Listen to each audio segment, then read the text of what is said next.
Kamusta na po kayong lahat dyan and welcome back to my channel. Nakita ko po itong post kanina kung saan umattend si Amy Marcos sa kampanya ni Isko Moreno sa Tondo, Manila. Nangampanya na rin po doon si Senator Amy Marcos. At meron lang po akong isang napansin. Bakit hindi nakaitim si Amy Marcos? Saka doon sa kanyang tarpaulin sa likod, siya ay nakaputi at ang letterings ay pula. Tapos yung damit niya ay hindi naman itim. Well, yung pantalon niya yata ay itim. Pero all in all, hindi po tulad dun sa campaign ad nila ni Sara Duterte na pareho silang naka-all black. At saka, bakit pula pa rin ang ginagamit ni Amy Marcos dun sa letterings sa kanyang tarpaulin? Para ma-mind condition ang mga taga-Tondo na siya ay maka-Marcos pa rin dahil pula pa rin ang kanyang ginamit na kulay na associated kay President Bongbong Marcos.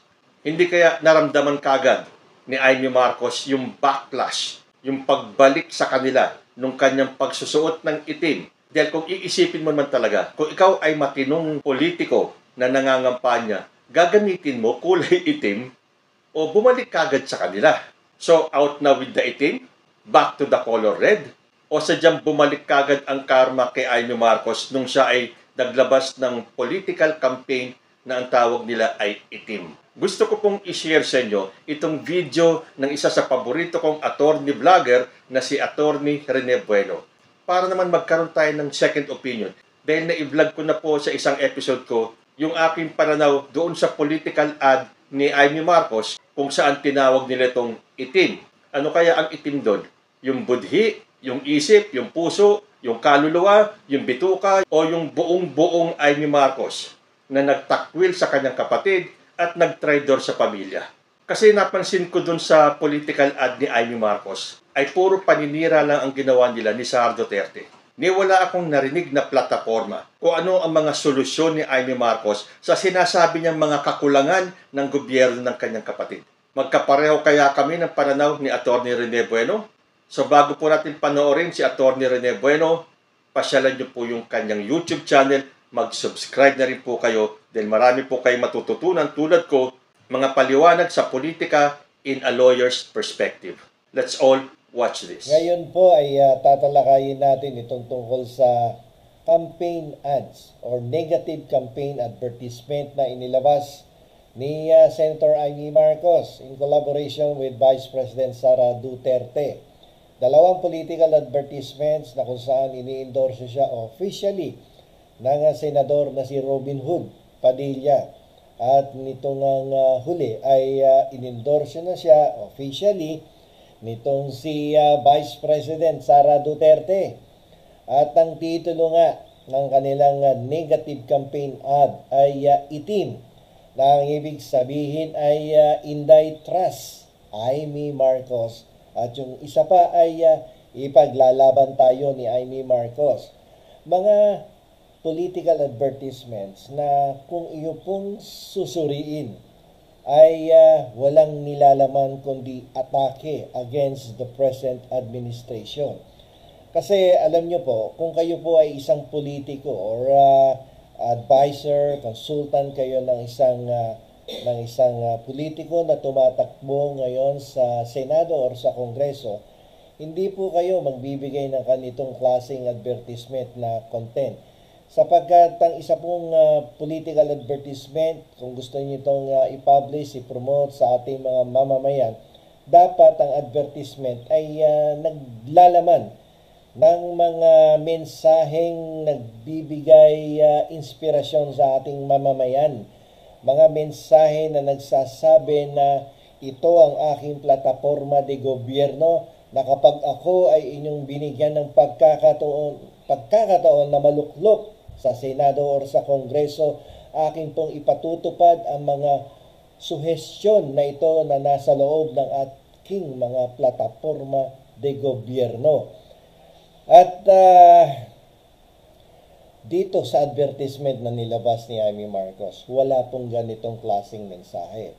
Ang kanyang political advertisement ay naglalaman ng galit, no? At mga mensahe na ang kasalukuyang administrasyon ay wala kang makukuhang justice.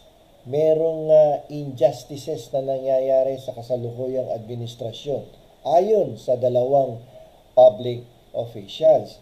At ang kahirapan ay patuloy na sumasadsad pababa at ang ating mga kababayan ay patuloy na nagugutom at walang makain. Ito ang buod, ang pinaka-sustansya ng kanyang political advertisement. Pero kung inyo pong susuriing mabuti, lahat ng nilalaman ng kanyang negative campaign ay nagbubumerang sa kanilang dalawa. Nagbabackfire talaga Sapagat unang-una, sinabi niya, maraming injustices na nangyayari sa kasalukuyang administrasyon. Patuloy ang kidnapping. Sige, umpisahan natin. Patuloy ang kidnapping, patuloy ang injustices. Di ba ito yung mga sitwasyon na kung saan talaga naman nangyari noong panahon ng dating Pangulong si Rodrigo Roa Duterte. In fact, kaya nga siya nandoon sa International Criminal Court at nakapiit ay dahil sa mga reklamong isinampa ng mga kamag-anak ng mga biktima ng extrajudicial killings. Mahigit 30,000 Pilipino ang nabiktima nitong extrajudicial killings.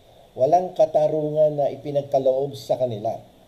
So ano yung sinasabi ni Amy Marcos at ni Vice President Sara Duterte na walang katarungan sa ilalim ng panunungkulan ng ating presidenteng si Ferdinand Marcos Jr.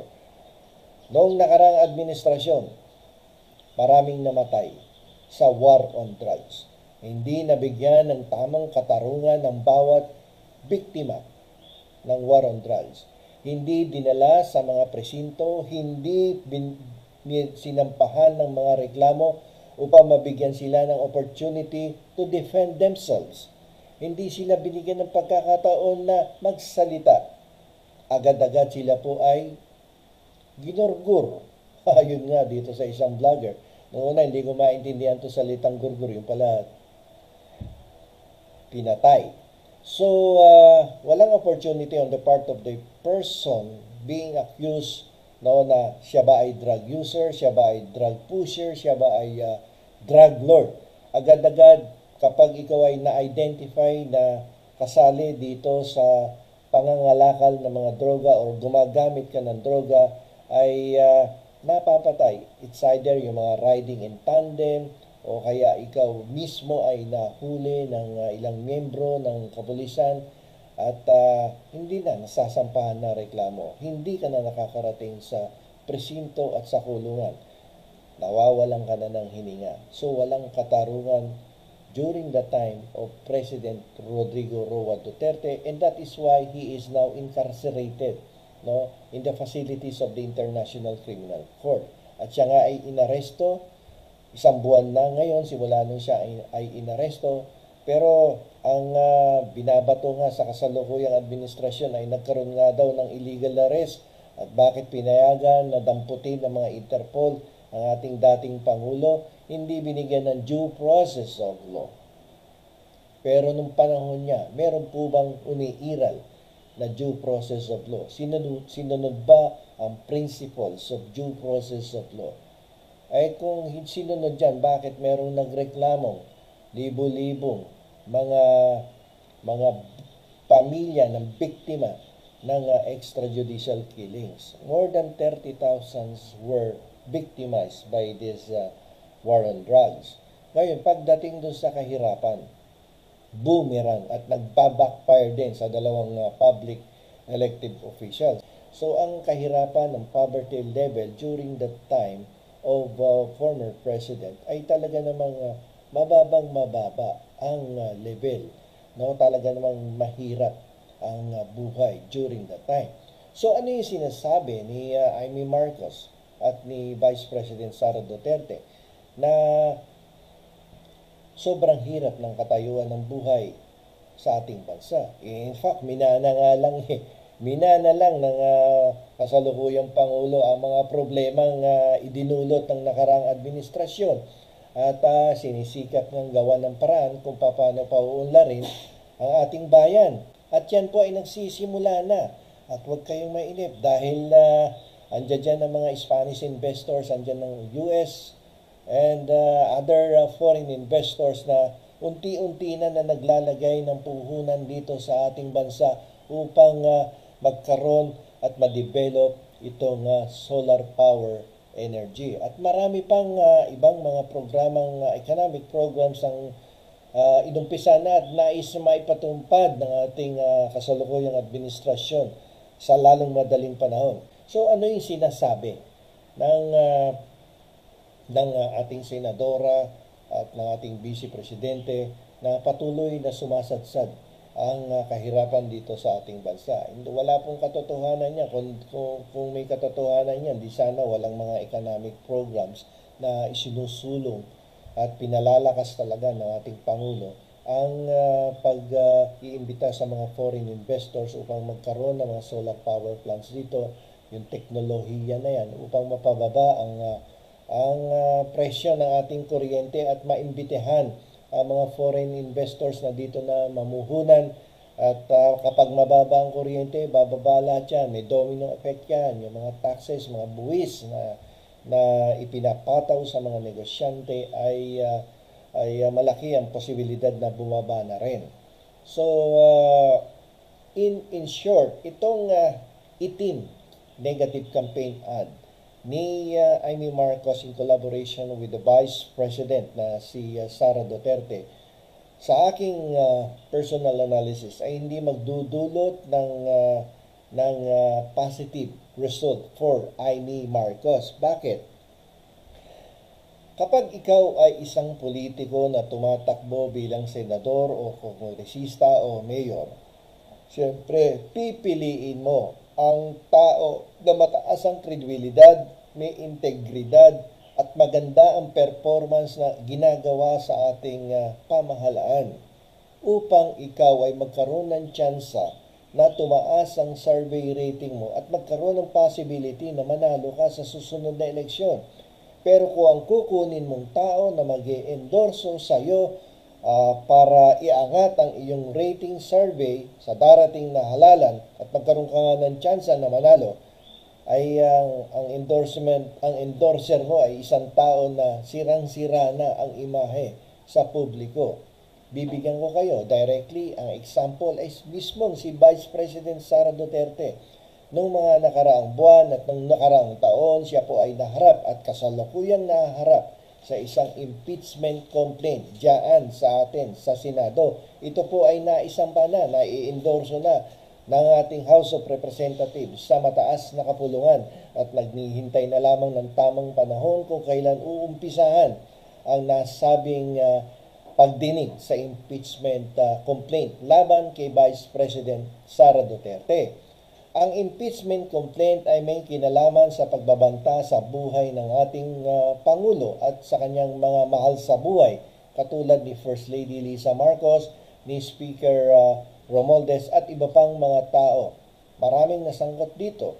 At isa din sa mga nilalaman na reklamo ay itong pagkakasangkot niya sa paggastos ng confidential funds sa ilalim ng Office of the Vice President at ng mga pondong nawawala na hindi maipaliwanag nung siya ay sekretarya pa lamang ng Department of Education.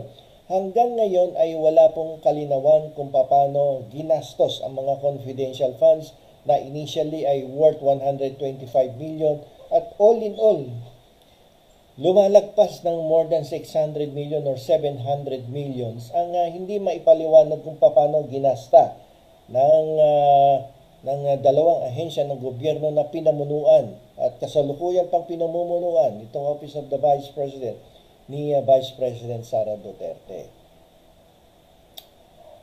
Marami siyang dapat sagutin sa ating mga kababayan. At dahil dito, nasira ang kanyang kredibilidad. Maraming Pilipino na bumoto sa kanya na ngayon ay nag-aalanganin na sa mga salitang kanyang binibitawan at pagpapaliwanag sa media. Kung meron man siyang dapat idepensahan sa sarili niya kapag may mga negatibong statement or publicity na lumalabas laban sa kanya, kapag siya po ay sumasagot, ang taong bayan ay nag-aalanganin na maniniwala pa ba ako sa ating Vice President? sapagkat lahat ng kanyang sinasabi ay lumalabas na walang katotohanan, sapagkat pag naglabas ng kasagutan ang mga appropriate government agencies katulad ng Communications Office diyan sa Office of the President, ay lumalabas na siya po ay nagsisinungaling sapagkat lahat ng kasagutan ay suportado ng mga konkretong dokumento na nagpapatunay na walang katotohanan ng mga sinasabi ng Vice Presidente. So, paano nito matutulungan si Amy Marcos na tumaas ang level ng kanyang tsansa upang manalo o ma-re-elect bilang senadora? Definitely, if you will be endorsed by someone whose credibility and integrity ay nasa bingit na, no, ng pagkawala, no, nawawalan na ng tiwala ang taong bayan sa iyo, ay matutulungan ka ba niyan? Definitely hindi. Kung tutusin, baka lalo ka nitong ibaba sa survey sapagkat ang nag-i-endorso sa iyo ay isang taong questionable na ang integridad dahil naharap sa mga kasong graft and corruption at sa kasong pagbabanta sa buhay ng kasalukuyang Pangulo at iba pang mga Graft and Corrupt Practices Act na reklamo na nakapaloob doon sa impeachment complaint na nakahain na ngayon sa ating mataas na kapulungan. So, in conclusion, ako'y naniniwala na itong negative campaign ad, particularly itong may titulong itim, na ang sinasabi ay Inday Trust Amy Marcos. Ako po ay naniniwala na ito ay hindi makakatulong bagkus ito ay magiging dahilan pa upang lalong bumaba sa survey rating ang ating senadora na si Amy Marcos. Wrong move on the part of the incumbent senator. Hindi tama yung piniling political figure na dapat mag-endorso sa kanya. Sana pumili siya ng isang taong kasalukuyang nag-i-enjoy ng mataas na survey rating sa ating bansa. Isang tao na ang kredibilidad at integridad ay beyond reproach. Hindi mo pwedeng pulaan sapagkat na napakataas ng popularidad ng tao na to. Siguro pwede siguro kung kinuha niya pa si Vico Soto Pero palagi ko hindi papayag si Vico Soto. Pero ito ay isa lamang ehemplo na kung ang kinuha niya ay isang tao na mataas ang kredibilidad, may integridad, at talaga namang ang tingin ng tao ay tapat sa panunungkulan bilang isang public servant sa katauhan, no? Isang example sa katauhan ni Vico Soto, ay yan, makakatulong sa kanya yan. No? At hindi man siya manalo, definitely yung survey rating niya, tataas yan. Pero yung napili niya kasing political figure na mag-endorse sa kanya ay medyo nasisira na talaga ang kredibilidad at nawawala ng integridad. Isa pa si Robin Hood Padilla, napakasama ng performance sa ating Senado. Di ba? Kaya nga nababansag ang nag-i-intern. Hanggang ngayon, nag-i-intern pa rin. Nasa kalahati na ng term ng kanyang panunungkulan dyan sa Senado. Pero hanggang ngayon, kapag umatin nga ng mga different committee meetings ay wala kang naririnig na masustansya na mga statement na makakatulong at makakapag-contribute siya in the crafting of laws. Wala napipintasan nga minsan, nakukunan ng camera, walang ginagawa kundi kumain at tumango ng tumango na hindi mo naiintindihan o nalalaman kung ito ba ay pagtango na nakakaintindi siya ng mga pinag-uusapan dyan sa Senado o tangong wala siyang kaalam-alam sa mga pinag-uusapan sa loob ng opisina ng ating Senado. So, in my own analysis, wrong move ang ginawa ng ating senadora na gumawa ng isang negative campaign ad against the present administration na kung saan isinisisi niya ang mga injustices, ang patuloy na kahirapan na nangyayari sa ating bansa at isisi niya rin yung pag-aresto sinasabi niyang illegal na nangyari against the former President Rodrigo Roa Duterte. Medyo mali ang kanyang mga piniling personalidad na tumulong sa kanya upang magkaroon siya ng tsansang muli na manalo bilang senator. Ayan. So parang nagkakapareho din kami ng pananaw ni Atty. Bueno. Mukhang nag-backfire kay Amy Marcos yung pagsusuot niya ng itim, yung paninira nila ni Sara Duterte, yung wala man lang silang inilatag na plataforma o yung mga solusyon na pwede nilang i-offer doon sa sinasabi nilang mga kakulangan ng gobyernong ito. So kahit na ano pang pagpapalit ng kulay ni Amy Marcos, too late na. Dahil yung kulay itim ay hindi na pumabubura sa imahe ng isang Amy Marcos. Kayo po, ano ang masasabi ninyo? Comment lang po down below and I will see you in my next video. Diyos ti Agnina.